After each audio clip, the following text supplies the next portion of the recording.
Poppy was scared to death of needles, but she was poorly, so her mom had brought her into the hospital to get checked out, and she needed to have her labs done. If you'd been in the room, you would have seen me on my knees trying to look as small and non-threatening as possible to this 3 years old little girl who was terrified to death. You would have seen a nurse next to me, ready with a tray to go. You would have seen Poppy crying, sitting in her mom's laps, her mom's arms around her, holding her firmly yet offering comfort. And as I held this little needle, Poppy looked like I was holding a giant spear that I was going to use to stab her.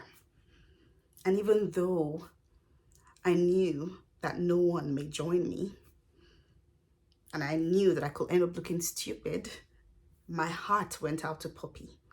So I did the only thing that I could do. I started to sing. The wheels on the bus go round and round. And as I did, the volume of Poppy's cries ever so slightly started to reduce, and the tension in the room started to reduce. And the nurses joined me. And even Mom joined me. Twinkle, twinkle, little star. And Mom was like, oh, that's her favorite. And I was like, amazing. So I started to try something. Twinkle, twinkle, little. And finally I got a star. How I wonder what you are. And this girl who thought I was about to murder her actually joined in and started singing.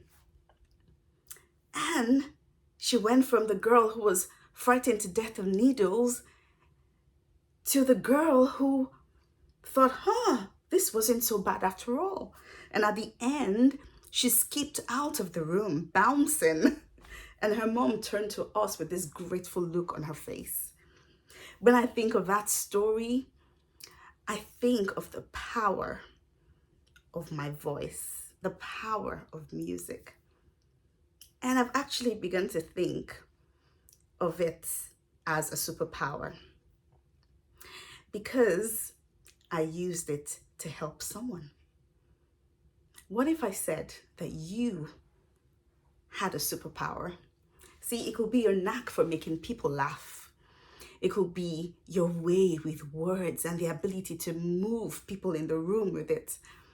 It could be your ability to host beautifully and to give life-changing experiences, or cooking, something that might be normal to you but makes you unique. Well, you could use it to help the puppies that you see every day. It could be your neighbor who's having a bad day, or your colleagues at work. You know, what can you do with that superpower that you have?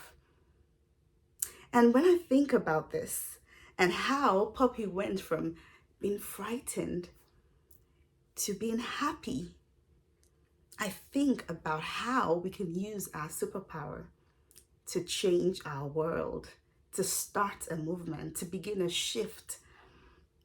You can do this starting by, number one, going eye to eye, going down to their level, using the language they understand, letting them know that you see them and you care.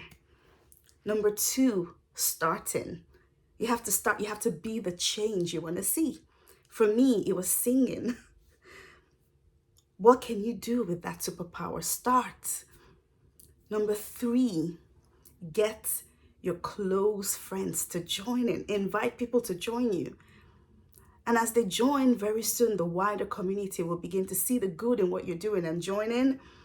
And before you know it, even your enemies will join in, just the way Poppy did. So, 2 questions I'm going to leave with you today. Number one, what's your superpower? Number two, what will you do with it? Thank you.